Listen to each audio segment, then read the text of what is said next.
Bismillahirrahmanirrahim. Assalamualaikum warahmatullahi wabarakatuh. Waalaikumsalam warahmatullahi wabarakatuh. Alhamdulillahi rabbil alamin. Wal aqibatu lil muttaqin. Wala udwana illa 'alal zalimin. Asyhadu an la ilaha illallah al-malikul haqqul mubin. Wa asyhadu anna Muhammadan abduhu wa rasuluhu shadiqul wa'dil amin. Amma ba'du, qala Allah ta'ala fi kitabihil karim wa huwa asdaqul qailin. A'udzu billahi as-sami'il 'alim minasy syaithanir rajim. Bismillahirrahmanirrahim. Syahrul Ramadan alladzi unzila fihi al-Qur'an hudan lin-nasi wa bayyinatin minal huda wal furqan. Al-ayah Sadaqallahul Adzim. Hadirin wal hadirat, wabil khusus para sesepuh dan bini sepuh di Masjid An-Nur yang saya cintai, saya hormati dan Allah muliakan. Dalam sadayana ibu-ibu, bapak-bapak, untuk bosan penakwai sareng simkuri. Insyaallah pada malam hari ini saya ingin mencoba mengurai jelaskan tentang fungsi kehadiran Al-Quran pada momentum nuzul Quran. Tapi sebelumnya Rasulullah SAW bersabda, "Qad ja'akum syahrul Ramadana syahrun mubarak." Sungguh telah datang pada kalian bulan suci Ramadan, bulan yang bertabur dengan keberkahan. Berkah itu sendiri artinya tumbuhnya kebaikan, berkembangnya kebaikan, bercabangnya kebaikan, berkesinambungannya kebaikan.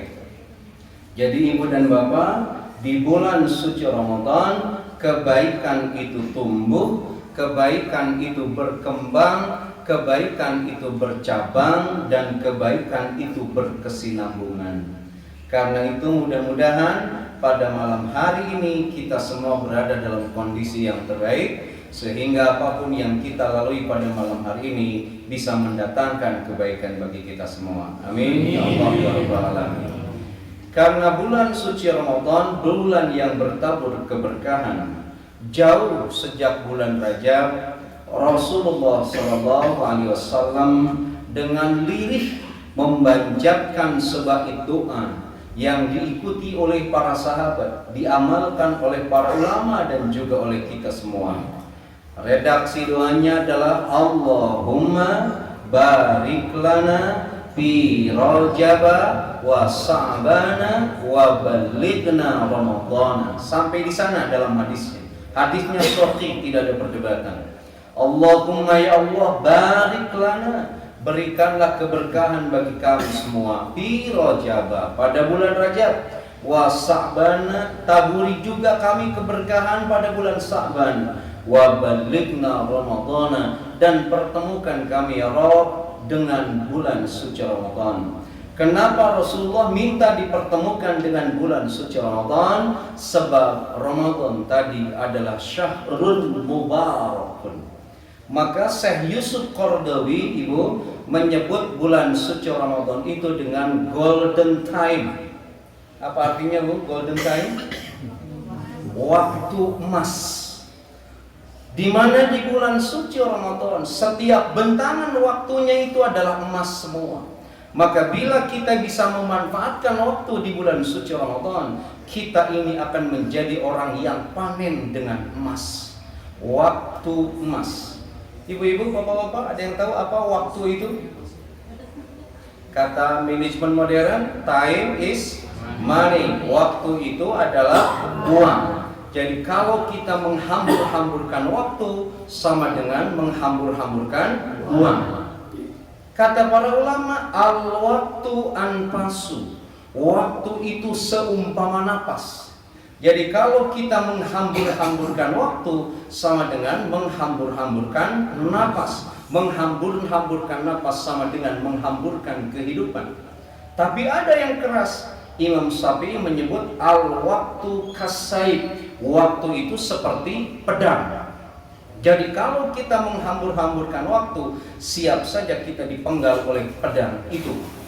Jadi Bu, catat, waktu itu adalah uang, waktu itu adalah napas, waktu itu adalah pedang. Jadi kalau Bapak kerjaannya sibuk, terus istri Bapak bilang, tolong dong beri aku waktu, maka artinya pertama, tolong dong beri aku uang, karena waktu adalah uang. Sepakat ibu-ibu? Kupingkeun bapak-bapak gitu ya. Kalau minta beri aku waktu. Yang kedua, karena waktu adalah nafas, kalau ibu bilang tolong dong beri aku waktu berarti tolong dong beri aku nafas. Bapak harus peka. Jangan-jangan bojo Bapak sedang membutuhkan bantuan pernapasan. Yang ketiga, waktu itu adalah pedang. Kalau ibu bilang tolong dong beri aku waktu, berarti tolong dong beri aku pedang. Saya yakin pedang yang diinginkan ibu bukan pedangnya Empu Gandring, tapi pedang amanat nenek moyang. Kan nenek moyangku seorang pelaut, punya senjata di bawah perut, kadang memanjang, kadang mengerut. Itu maksudnya apa? Kadang paham ya. Nah, waktu, catat, golden time, waktu emas. Kalau ingat kata emas, suka ingat sebuah peribahasa, diam itu adalah emas. Jadi bapak-bapak kalau istrinya pingin diam, tidak mau rewel, tidak mau bawel, tidak mau PKK, pamajikan kurang kerung, kasihlah emas. Sepakat ini ibu? Canak pak kata emas ya. Tapi kalau istri bapak rewel minta emas, sementara bapak tegah doa kos, diam saja, karena diam itu adalah emas. Tapi bapak ibu pak, serewel apapun ibu-ibu, dia itu berat pak kalau dihadapkan pada dua pilihan. Satu, emas batangan atau batangnya emas. Bingung kan ibu-ibu ya. Nah bapak dan ibu sekalian, jadi Ramadan itu disebut golden time, waktu emas. Kenapa disimpulkan demikian? Sebab bila di bulan suci Ramadan ini kita meminta, Allah akan memberi. Bila kita berdoa, Allah akan mengijabah. Bila kita istighfar, istighfar kita akan diampuni. Bila kita berbuat baik, kebaikan kita pahalanya dilipat gandakan oleh Allah. Maka bentangan waktu di bulan suci Ramadan ini jangan kita sia-siakan. Paling tidak isi oleh 4 agenda tadi. Berdoa, meminta pada Allah, istighfar, dan produktif berbuat baik. Itu harus kita isi. Nah lalu muncul pertanyaan, di amalan apakah keempat aspek tadi terhimpun? Meminta, berdoa, istighfar, dan berbuat baik. Pada amalan apakah itu terhimpun? Itu terhimpun dalam tilawatil Quran.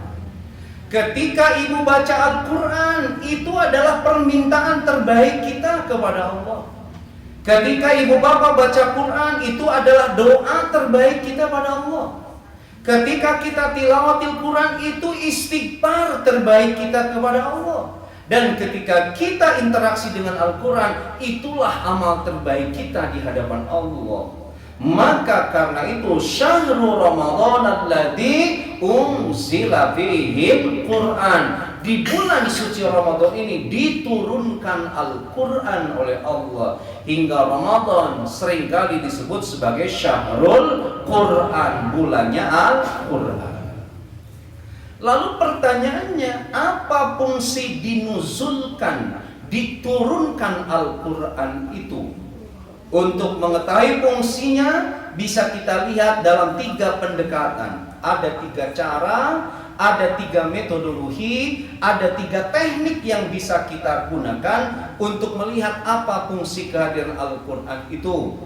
Yang pertama, bisa dilihat dari latar belakang sejarah kenapa Al-Quran itu turun. Yang kedua, untuk melihat fungsi Al-Quran itu bisa dilihat dari pembicaraan Al-Quran itu sendiri. Dan yang ketiga, bisa dilihat dari analisa terhadap isi kandungan ayat Quran itu. Mari kita lihat pertama dari latar belakang sejarahnya. Dari latar belakang sejarahnya, Al-Quran itu turun sebagai kritik. Kritik atas apa? Disequilibrium dalam teorinya gitu. Kritik atas ketidakseimbangan masyarakat Mekah dalam berbagai macam dimensinya. Bahasa sejarahnya menyebut kritik atas kejahiliahan orang-orang Mekah.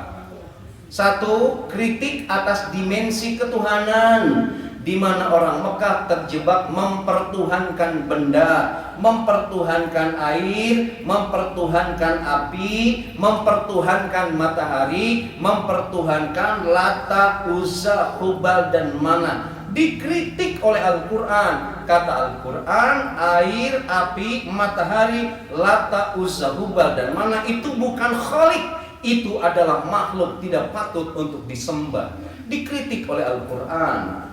Yang kedua, Al-Quran pun mengkritik perilaku politik masyarakat Mekah yang terjebak pada diktum homo homini lupus.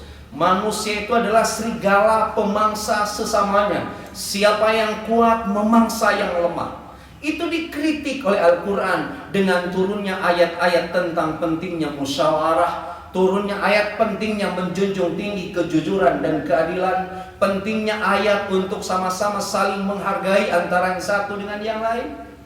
Kemudian Al-Quran pun mengkritik perilaku ekonomi masyarakat Mekah yang terjebak pada sistem ekonomi ribawi, di mana praktek monopoli dan oligopoli menjadi tradisi. Dikritik oleh Al-Quran, kaila yakuna baina aghniyai minkum. Janganlah harta-harta kalian berputar di kalangan orang kaya saja, sementara orang yang tidak kaya tidak pernah mendapatkan keuntungan dari putaran harta itu. Dikritik oleh Al-Quran. Termasuk Al-Quran pun mengkritik dimensi sosial masyarakat Mekah. Dalam hal ini contoh kasus, salah satu contoh saja karena waktu, tentang absurdisme sistem pernikahan. Sistem pernikahan yang rancu. Contoh kasus, Pak. Di Quraisy, orang Quraisy itu kan punya tradisi li'ila piquraisin ila fihim rihlatas syita iwassayf. Seorang suami di Quraisy itu harus mengikuti tradisinya pergi dagang jauh ke negeri seberang.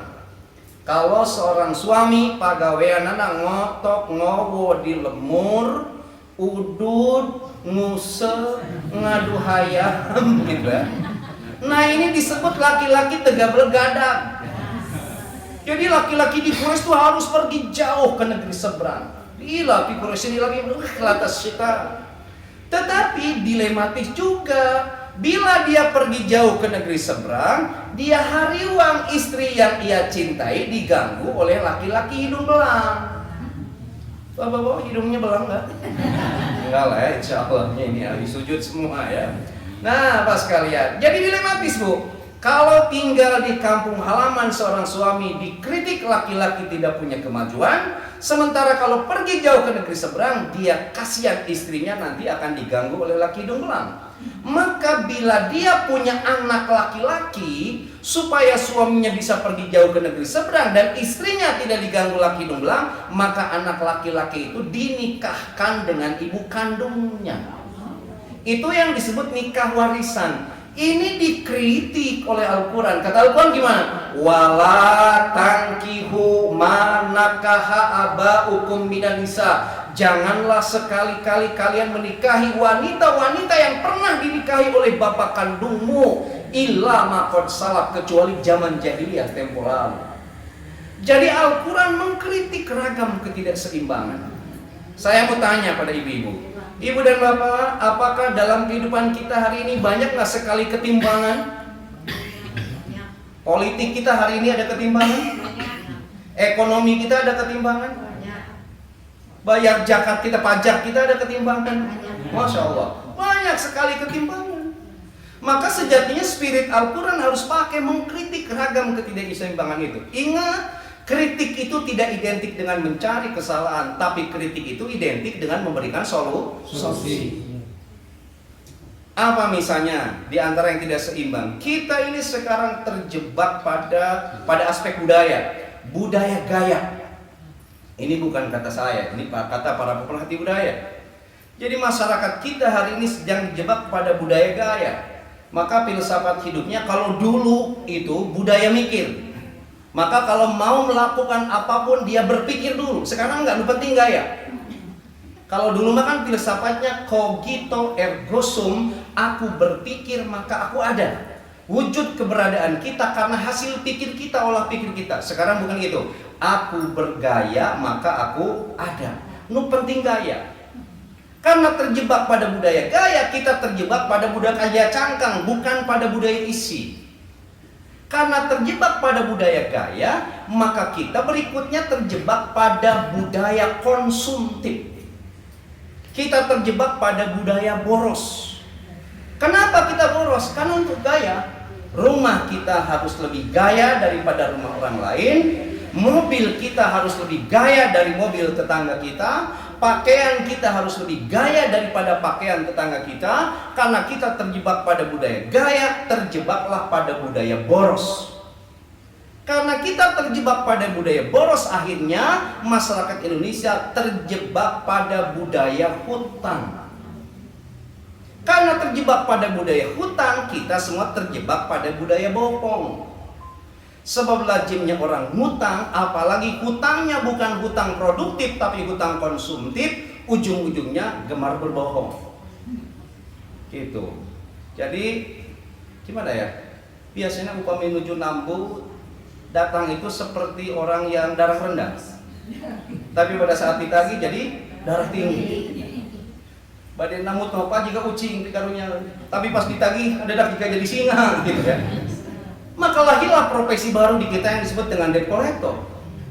Ya, jadi budaya gitu. Budaya hutang itu ujung-ujungnya budaya ngalengit. Ibu upami badan nagih hutang, tiba-tiba nu gaduh hutang ngalengit, itu nyumputna di mana? Nyumputna teh dina batu, Pak. Kenapa? Sebab ada peribahasa, ada hutang di balik batu, ya. Eta mah ngacaprok ya. Ada udang di balik batu. Nah, Bapak dan Ibu sekalian, budaya gaya, budaya konsumtif, budaya boros ini sudah dikritik sejak dari dulu oleh Al-Qur'an. Mana kata Al-Qur'an? Wa idza anfaqu lam yusrifu wa lam yaqturu. Bila kalian belanja, jangan boros di satu sisi. Dan di sisi lain juga tidak boleh kikir, tapi wakana baina dalika qawama, proporsional ada di antara keduanya. Ibu dan Bapak, karena kita terjebak pada budaya boros, pada budaya ngutang, akhirnya punten THR itu ada makna baru. Bukan tunjangan hari raya, tapi THR itu tunggakan hari raya. Yang lebih sadis, THR itu tagihan hari raya. Hari raya itu kan dompet kita juga ikut fitri, Pak ya. Kadang buka dompet ibu di hari raya mah jika buka bawang, hayang ceri bawangnya ya. Gitu, kita sudah mengheningkan cipta karena para pahlawan sudah tega meninggalkan dompet kita. Tiba-tiba ada yang nagih. Pan itu mah sudah jatuh ketiban tangga, keinjek gajah yang hamil kembar 4. Berat kita menghadapinya. Maka banyak orang yang sekarang itu muncul analisis baru, orang yang stres pasca hari raya. Padahal identik kan hari raya itu kita kembali ke fitri, kembali pada kesucian. Tapi kesucian Idul Fitri sekarang sudah tergerus oleh budaya gaya, tergerus oleh budaya pamer, tergerus oleh budaya hutang, hingga di hari raya muncul tagihan di hari raya. Maaf, ini pesan dari Al-Quran. Ketidakseimbangan dalam hidup kita itu harus dikritik oleh isi kandungan Al-Quran. Itu yang pertama, Bu. Yang kedua, apa fungsi kehadiran Al-Quran? Sekarang kita lihat berdasarkan pembicaraan Al-Quran sendiri. Kalau tadi dilihat dari latar belakang sejarahnya, sekarang Al-Quran sendiri nyarios apa fungsi kehadirannya. Tadi di Al-Baqarah 185, Syahrul Ramadan alladzi unzila fihil Qur'an, 1 hudal linnas. Al-Quran itu petunjuk bagi manusia. Sebab ada kalanya manusia hidup di muka bumi ini seperti hidup di rimba yang gelap gulita. Ia membutuhkan petunjuk. Al-Quran hadir memberikan petunjuk dalam hidup kita supaya tidak salah kaprah. Karena pada prakteknya banyak orang yang seringkali salah arah, ujungnya salah kaprah.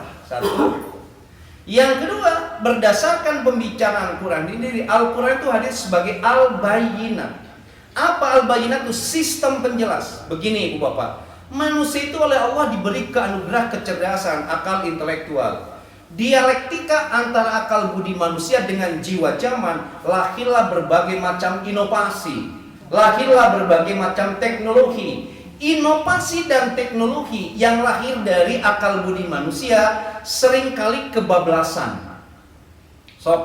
Sekarang segalanya kan luar biasa hebat. Punten, ada operasi transgender. Ibu nanti kalau berangkat ke Thailand bingung Bu. Suatu saat saya punya tugas riset ke Thailand, ke Chulalongkorn University, naik pesawat Thailand Airlines. Itu bingung, pramugarinya itu garulis, tapi ternyata itu ladyboy. Jadi pemegat Pak Bubung didesain seperti ibu-ibu garulis. Gitu. Jadi kecerdasan manusia bisa melakukan hal itu. Teknologi cloning cangkok organ tubuh dan lain sebagainya. Hingga muncullah ragam fenomena-fenomena dalam kehidupan ini. Dalam kasus yang seperti ini, manusia itu butuh sistem penjelas. Maka Al-Quran itu hadir untuk memberikan kejelasan, ya, tentang ragam fenomena yang terjadi dalam kehidupan manusia. Bapak-bapak sekarang ngerauskan nggak kita sekarang berada dalam fase kemajuan di teknologi? Apa contohnya? Handphone. Sekarang itu pusat kesadaran kita bukan pada akal, tapi pada digitus. Digitus itu jari. Sekarang segalanya bisa kita lakukan di jari. Ibu belanja online kan nggak perlu ke pasar, tinggal mainkan handphone, masuk ke toko online tertentu, langsung klik tertentu, bisa transaksi di sana. Jadi ini begitu maju. Nah, apakah ini melahirkan masalah? Tentu, Bu, digitalisasi itu menjadi tempat bersarangnya setan yang paling strategis untuk menggoda manusia. Bila setan pernah sesumbar, Fabima aghwaytani la'aq'udanna lahum siratal mustaqim. Ya Rabb, karena Engkau menciptakan aku sebagai makhluk yang tersesat, maka aku akan menyesatkan umat manusia dari jalan Engkau yang lurus. Maka wa ikhwanuhum yamuddunahum bil ghayy. Saudara-saudara setan minal jinnati wan nas, mereka bahu membahu untuk menyesatkan umat manusia tanpa mengenal lelah. Dalam analisa Yasrob Amir Piliang, salah seorang guru besar dari ITB, sekarang tempat yang paling strategis untuk setan menyesatkan hidup kita itu ada di smartphone kita.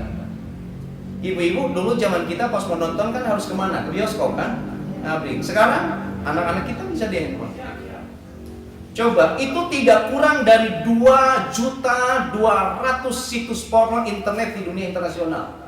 Di Indonesia tidak kurang dari 100.000-nya.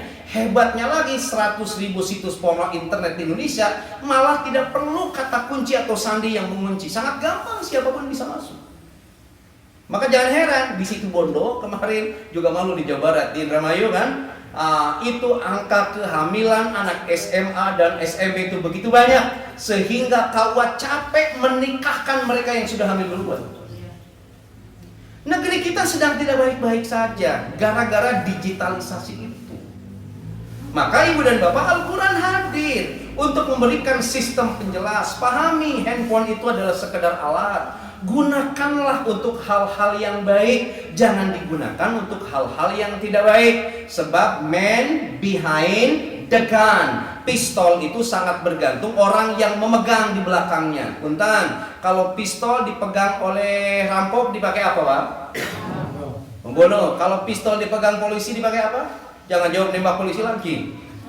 Ya, dipakai untuk menegakkan keadilan, kan? Jadi kalau handphone di tangan ibu dan bapak yang integritas keimanan dan ketakwaannya kokoh, itu pasti mendatangkan manfaat. Nah ini maka Al-Quran hadir sebagai al-bayyinat. Yang ketiga, berdasarkan pembicaraan Al-Quran sendiri, Al-Quran itu hadir sebagai Al-Furqan. Apa Al-Furqan itu? Kriterium pembeda antara yang benar dan yang salah.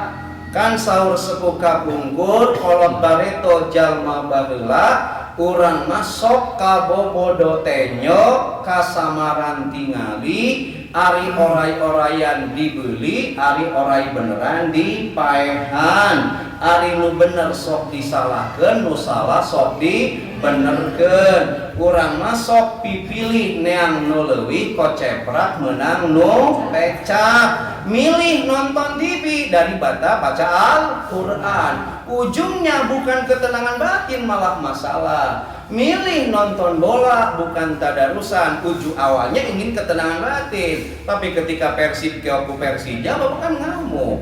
Nah itu kita sok pipilih yang nuleuwih koceprak menang nu pecak. Al-Quran tuh memandu kita jangan salah pilih dalam hidup ini. Lalu wa nunazzilu minal Qur'ani ma huwa syifaun. Al-Quran tuh turun ke muka bumi sebagai obat. Al-Quran itu penawar atas ragam derita psikologis ketika hidup manusia dihadapkan pada kesenjangan antara kenyataan dan harapan. Ibu-ibu pernah nggak ada kesenjangan antara harapan dengan kenyataan? Punten, ibu dulu cita-citanya punya suami seperti apa? Soleh, Ari Kenging? Salah, bapak-bapak ini terhina ini ya. Ini curhat ibu-ibu ya. Gitu. Saya dulu cita-cita ingin jadi dokter. Pas sekarang jadi orang ganteng. Gitu. Cita-cita saya sekarang pingin kecil lagi, Bu. Sebab masalah lagi kecil itu hanya satu, PR matematika ya. Kalau sekarang masalahnya begitu banyak. Kita seringkali ada kesenjangan antara keinginan dengan kenyataan. Ujungnya muncul masalah, stres. Tidak hanya itu, ditambah dari luar ada stresor psikososial. Turun ke jalan macet.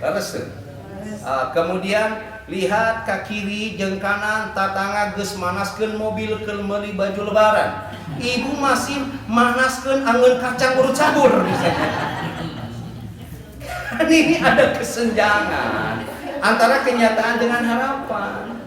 Ujung-ujungnya stres. Nah, Al-Quran itu hadir sebagai syifaun, obat penawar atas ragam derita karena ada kesenjangan antara kenyataan dengan harapan. Bahkan wa rahmatun, Al-Quran itu turun sebagai rahmat.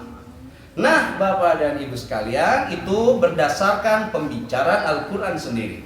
Sekarang kita lanjut. Yang ketiga, ini masih fokus nggak? Kalau sudah bosan terus terang saja, Bapak. Karena saya juga sudah capek ini siang kene hayowi gugorokan gitu.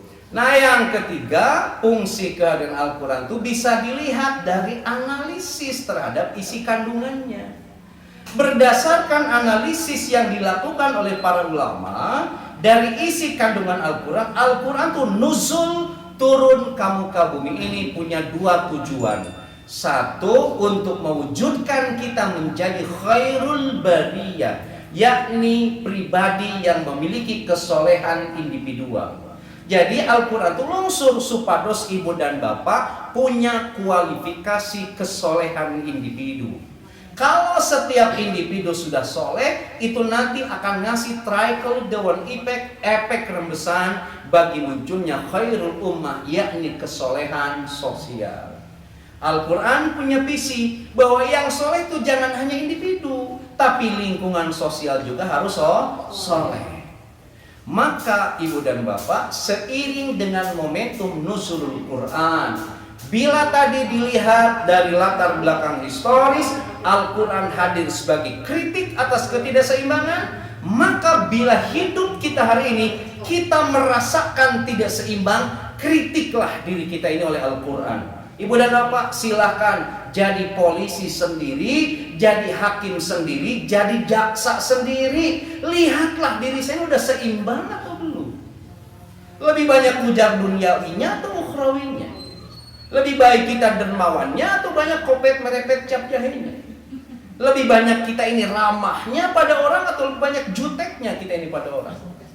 Lebih banyaknya kita menjaga kebersamaan atau justru kita lebih banyak individualis. Silahkan jadi polisi sendiri, jadi hakim sendiri, jadi jaksa sendiri.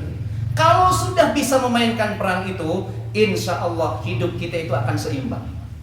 Yang kedua, dilihat dari pembicaraan Al-Quran sendiri, Hudan, Al-Bayinat, Al-Furqan, Sifat, dan Rahmat, agar Al-Quran jadi hudan. Begini, Al-Quran tidak akan pernah jadi petunjuk bagi kita. Al-Quran tidak akan pernah jadi Al-Bayyinat, Al-Furqan, kemudian juga sifat dan rahmat bagi kita, tidak akan pernah, kata para ulama, kalau kita tidak berinteraksi dengan Al-Quran. Maka nuzulul Quran adalah bicara tentang evaluasi seberapa dalam sekarang kita sudah berinteraksi dengan Al-Quran. Kata kuncinya dulu pernah saya sampaikan pada nuzulul Quran tahun lalu.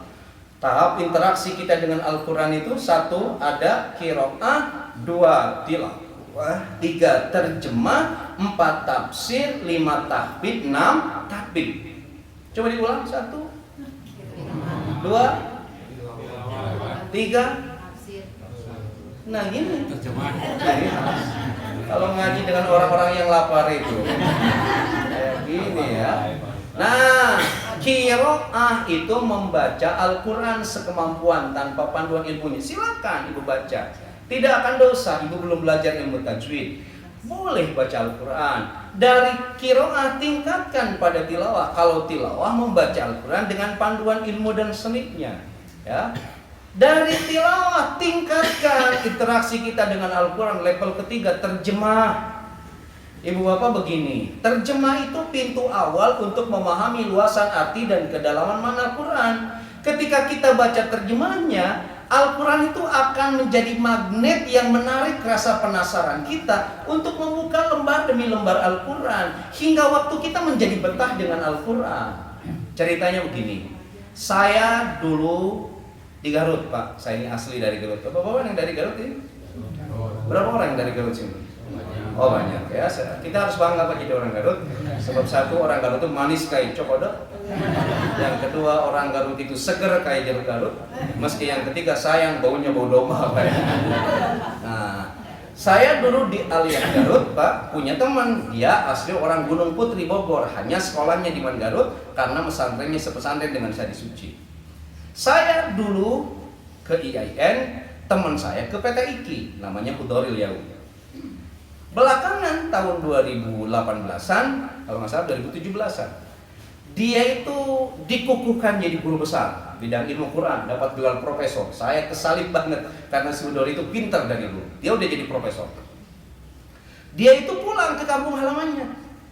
Kata dia kaget, dulu tahun 93-an penduduk di kampungnya itu setelah adzan subuh menjelang isyraq, tiap rumah tuh rame kedengar baca Quran. Setelah maghrib menjelang isya, rame tiap rumah baca Quran. Tapi setelah dia pulang kampung tahun 2017-an, itu dari tiap rumah tidak terdengar bacaan Quran. Hingga dia merasa kaget karena dia profesor, di riset, diteliti kenapa seperti itu. Dan ternyata hasil dari penelitiannya, penduduk Gunung Putri Bogor dalam di kampung saudara teman saya itu dulu sering baca Quran dan sekarang tidak. Kenapa alasannya? Alasannya karena mereka tidak ngerti arti apa yang dia baca. Kusabab tengahnya hartina, karena tidak dibaca terjemahnya, akhirnya ditinggalkan Al-Quran, tidak dibaca. Maka miliki terjemah Al-Quran itu, selain lafadznya, teksnya, baca juga terjemahnya. Nah, dari terjemah, Pak, interaksi kita dengan Al-Quran itu tingkatkan pada level berikutnya, tafsir. Tafsir itu pintu kedua untuk menyelami luasan arti dan kedalaman makna Al-Quran. Ibu dan Bapak, tong sieun ngaos tafsir. Kenapa? Sekarang kitab tafsir dari yang ringan sampai yang berat itu sudah diterjemahkan dalam bahasa Indonesia. Dan kabar baiknya, aplikasinya bisa kita download secara gratis di smartphone kita. Silahkan baca. Kalau ibu sudah membaca tafsir, Al-Quran akan membanjiri kita dengan ilmu yang tidak hanya mencerdaskan tetapi mencerahkan. Nutos ngos tafsir mah rata-rata sok palinter. Punten pada Tumaros. Ibu-ibu uninga Ustaz Adi Hidayat. Pintar ente Pak? Pintar. Uninga Ustaz Abdul Somad? Pintar ente? Uninga ente Ustaz Ar-Raji Hasim? Uninga. Pintar tuh Ustaz Ar-Raji. Cerdas. Uninga ente Ustaz Halimah Al-Idrus? Ibu-ibu searching nanti Al-Idrus. Pintar ente sorry ibu? Pintar. Kenapa beliau itu pintar? Karena beliau itu berinteraksi dengan Al-Quran yang sudah pada level tafsir. Kecerdasan itu akan Allah berikan pada ibu-ibu. Kecerdasan itu juga akan Allah berikan pada bapak-bapak. Kalau kita interaksi dengan Al-Qur'annya sudah naik pada level tafsir. Nah, hanya saja kenapa wawasan kita terbatas? Kenapa kecerdasan kita terbatas? Wayana, karena interaksi kita dengan Al-Qur'annya baru pada level qiraah. Itu pun lamun naik. Nah, maka Bapak dan Ibu, spirit nuzul Quran itu untuk bercermin diri. Sampai sekarang sudah berada di pada level mana kita berinteraksi dengan Al-Quran itu. Gitu ya. Baru pada level tilawah, alhamdulillah. 1 bulan ini sudah hafal berapa kali? Alhamdulillah, ada yang sekali, ada yang 2 kali. Gitu. Bapak-bapak kenapa tidak ada suaranya? Oh, tawadu, bapak-bapak ya. Tawadu, tidak mau itu bisilia ya, bisilia. Padahal manja encan. Baca Qurannya gitu ya. Jadi itu. Lalu taikkan level berikutnya tahfidz, dan tahfidz naik pada tatbik. Itulah Pak. Jadi kalau kita tidak berinteraksi dengan Al-Quran, jangan harap kita mendapatkan hidayah Al-Quran, petunjuk dari Al-Quran, bimbingan dari Al-Quran, kalau kita tidak interaksi. Jadi bicara nuzulul Quran adalah bicara tentang bagaimana tingkat interaksi kita dengan Al-Quran. Kemudian yang ketiga, bila dilihat dari analisis isi kandungannya, Al-Quran itu ingin membangun kita yang soleh secara individu. Ibu dan bapak, bagaimana supaya kita soleh secara individu? Begini kata para ulama, ya, bangun ketaatan itu berdasarkan ayat al-in, fattaqullaha mastata'tum. Takwalah kalian kepada Allah berdasarkan kemampuan kalian. Jadi mulai membangun ketaatan kepada Allah itu jangan dari yang besar, dari hal-hal kecil saja. Sebab kalau kita ngejar yang langsung besar, lajimnya berat dan lajimnya tidak kuat, ujung-ujungnya malas. Datang godaan setan, tinggalkan kita ibadah. Maka kata para ulama, mulailah dari hal-hal kecil, sebab ada kalanya hal kecil yang ringan kita ungkapkan, tapi itu bobot pahalanya luar biasa besar di hadapan Allah. Maka di kita ada istilah apa Bu? Kecil-kecil cabai rawit. Ya, kecil tapi ladangnya nyocok. Kecil-kecil cabai rawit Ibu, bukan kecil-kecil cabai-cabean ya. Nanti kita mau banyaknya kecil-kecil cabai-cabean ya. Nah, apa saja hal kecil yang bisa membangun kesolehan diri kita? Saya ini punya catatan, Ibu. Begini kata Allah, hal-hal kecil yang bobot pahalanya luar biasa besar, efek membangun kecintaan Allah pada kita dan kesolehan kita begitu hebat. Kata Allah begini, kata Rasulullah, kalimatani, ada 2 kalimat, khafifatani, kalimatani, habibatani ilar rahman. 2 kalimat yang ringan tadi begitu dicintai oleh Allah ketika kita mengucapkannya. Lalu khafifatani 'alal lisan. 2 kalimat itu gampang diucapkan oleh lisan, tapi saqilatani fil mizan. Berat bobot pahalanya di mizan, di timbangan Allah nanti. Apakah 2 kalimat itu? Subhanallah wa bihamdihi subhanallahil azim. Berat atau ringan Bu mengucapkan itu? Ringan. Sering kita jaga atau kita tidak? Harus kita jaga. Membangun kesolehan dalam sudut pandang Al-Quran, bangunlah dari hal-hal yang ringan terlebih dahulu. Kalau yang ringan terbiasa, nanti akan punya energi untuk mengerjakan yang lain. Jadi 2 kalimat dicintai kalimat itu oleh Allah, kemudian ringan diucapkan, tapi beban timbangan kebaikannya luar biasa berat. Itu adalah subhanallah wa bihamdihi subhanallahil azim. Ibu-ibu kedu tasbih? Anggo tasbih kalau kemana? Ucap itu subhanallah wa bihamdihi subhanallahil azim. Itu akan menjaga mura'atul lisan, menjaga lisan kita tidak gampang ngebully, mencaci dan merespon hal jelek dengan hal jelek lagi. Itu satu. Apalagi hal yang ringan itu. Begini, kata Rasulullah, hal ringan yang harus kita jaga. Rok'atal fajri, 2 rakaat sholat fajar khairum minad dunya wa ma fiha. Jadi kalau bapak menjaga 2 rakaat sholat fajar itu ada disebut sholat qobliyah sebelum subuh, dijaga oleh ibu dan bapak, maka khairum minad dunya, itu lebih baik daripada dunia, wa ma fiha, dan apapun yang ada di dalam dunia ini. Ini ringan atau berat ini? Ringan ya, saya kira. Ibu-ibu biasa bangun subuh? Biasa bangun sahur? Biasa. Kalau yang sahur bangun duluan bapak-bapak, ibu-ibu? Ibu-ibu. So, kalau yang bangun bapak-bapak duluan pasti ada udang di balik batu itu. Melakukan serangan fajar ya Pak. Itu. Nah, itu sebelum subuh. Jangan sampai ditinggalkan 2 rakaat itu. Apa arti khairum minad dunya wa ma fiha? Kata para pencinta hadis, kalau kita menjaga 2 rakaat setelah subuh, syarhus sadri, dada kita itu akan lapang. Butuhkah kita kelapangan dada? Butuh. Sebab hidup kita itu tidak lepas dari masalah. Beres masalah yang satu, datang masalah yang lain. Nggak masalah datang bertubi-tubi. Kalau kita punya daya tahan, lapang dada atas masalah itu. Bukankah orang yang bertakwa itu adalah orang yang bertubi-tubi Allah ujian?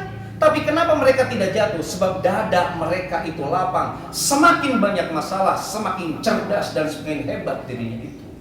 Jaga ya Bu ya, untuk membangun kesolehan individual berdasarkan spirit Al-Quran, kerjakan hal yang ringan. 2 rakaat sebelum subuh. Bapak-bapak boleh penampilan hip hop silahkan, mau rambut gondrong apapun, asal 2 rakaat sebelum subuh jangan di stop. Karena ini ibu bapak-bapak tuh pingin gaya wae, ibu diantar aja silakan ya. Terus aki-aki di galang ronrong, ini orang wah, no problem lah, nggak masalah ya, gitu. Memang budayanya sekarang itu seperti itu. Lalu berikutnya, nah apa hal ringan yang bisa membangun kesolehan? Berikutnya ada hadis sahih, tidak ada perdebatan hadis ini, nggak ada perdebatan. Man shalla alayya wahidatan, kata Rasulullah, siapa saja yang bersolawat kepadaku 1 kali, sallallahu alaihi asran, maka Allah akan bersolawat pada kita itu 10 kali. Solawat pada Kanjeng Nabi. Ini ringan atau berat? Ringan. Cukup Allahumma sholli ala Muhammad. Mau ditambah penghormatan, Allahumma sholli ala Sayyidina Muhammad. Cukup segitu baca solawat. Allah akan bersolawat pada kita 10 kali. Apa arti Allah bersolawat pada kita 10 kali? Allah akan menurunkan rahmatnya 10 kali kepada kita. Apa rahmat itu? Cinta dan kasih sayangnya. Sekali kita baca sholawat, 10 kali Allah mencintai dan menyayangi kita. Rahmat itu yang kedua apa artinya? Dihapuskan dosa-dosa kita. Sekali kita bersolawat, 10 kali Allah menghapuskan dosa-dosa kita.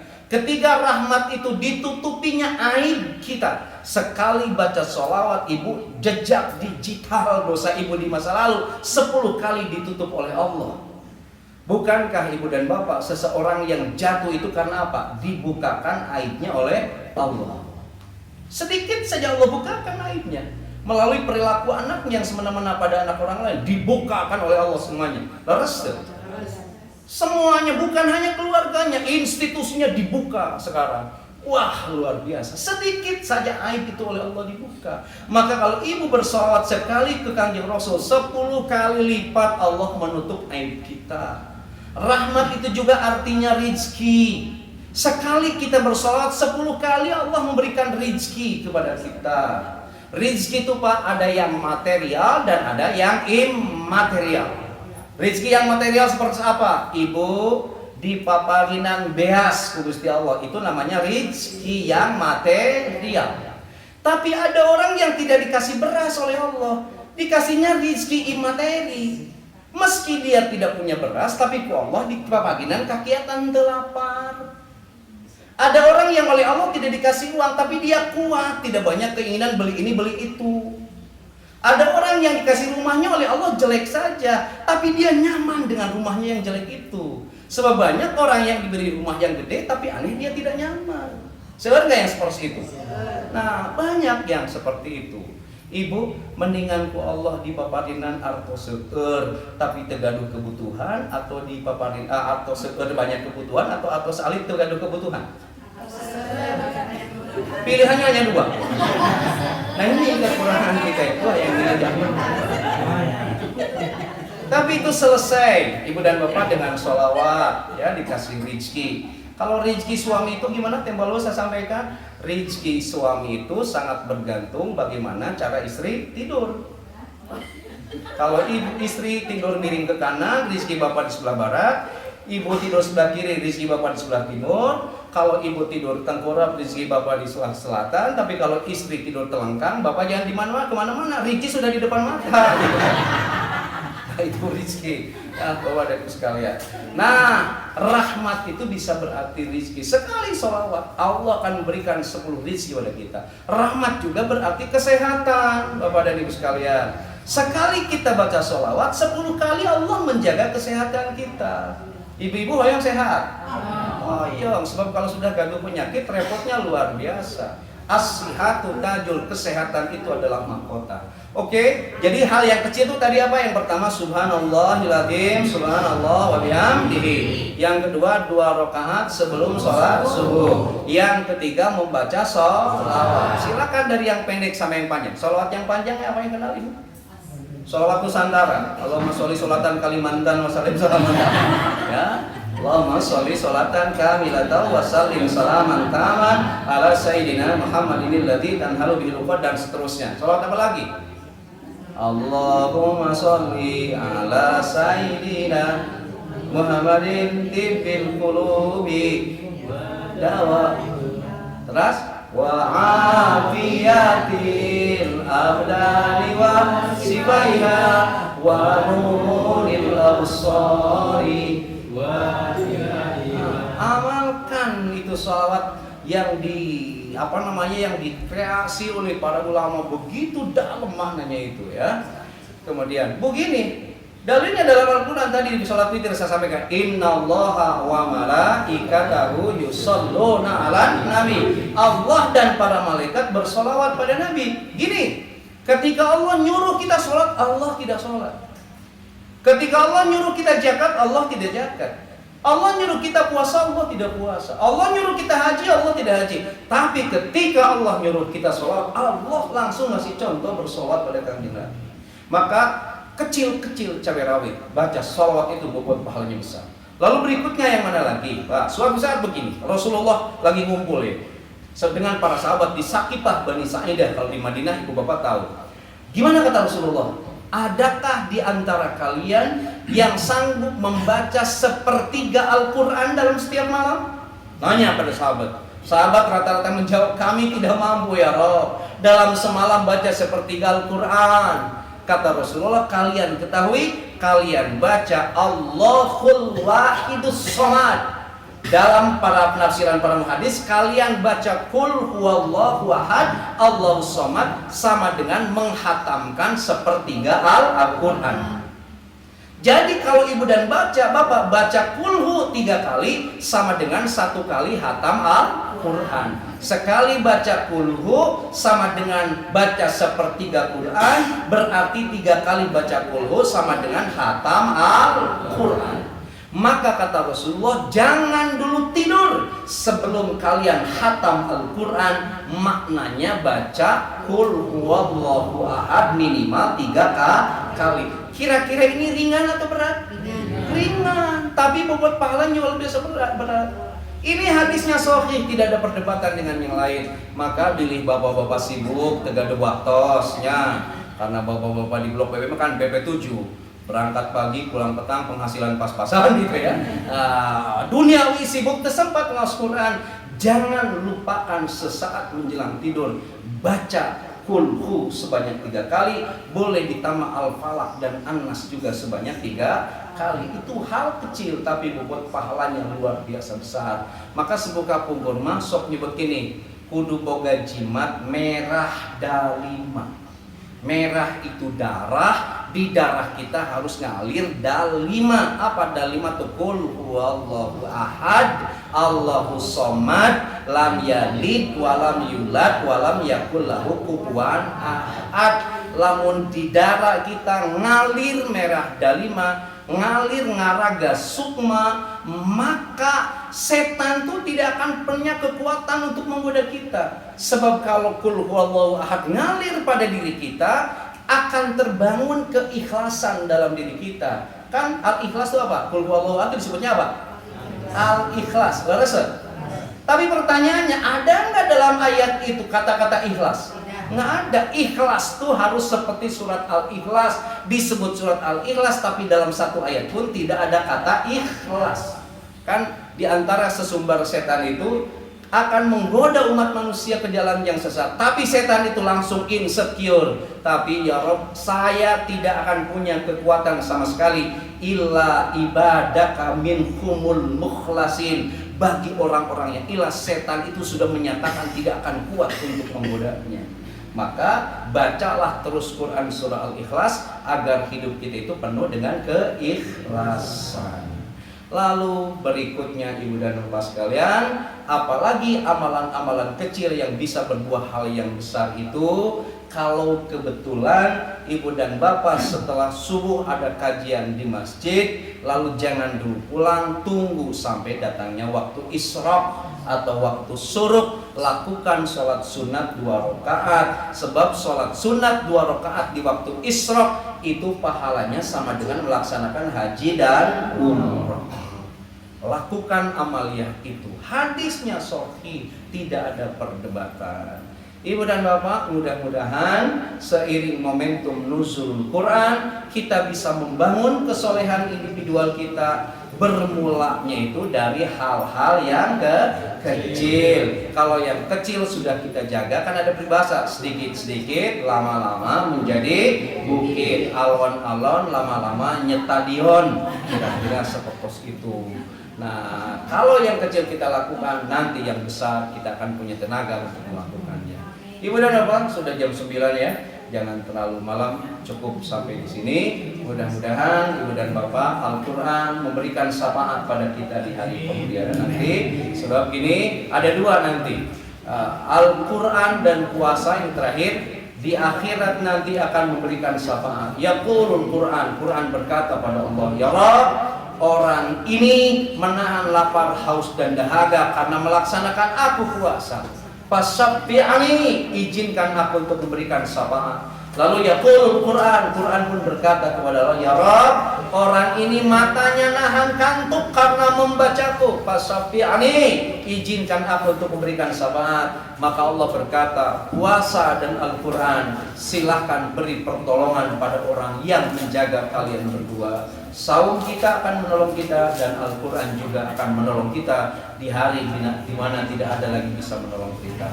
Mudah-mudahan ibu dan bapak, kita menjadi pribadi yang soleh secara individu, juga soleh secara sosial. Kita bisa berinteraksi sedekat mungkin dengan Al-Quran, dan yang terpenting kita bisa jadi hakim, jadi polisi dan jaksa untuk diri kita sendiri, melihat apakah hidup kita ini sudah seimbang atau belum. Dengan begitu, mudah-mudahan kita tidak hanya bahagia dan selamat di dunia ini, tetapi juga bahagia dan selamat di akhirat nanti. Sekian dan demikian, terima kasih atas segala perhatian. Mohon maaf atas segala kekurangan. Wallahu waliyut taufiq wal hidayah. Assalamualaikum warahmatullahi wabarakatuh.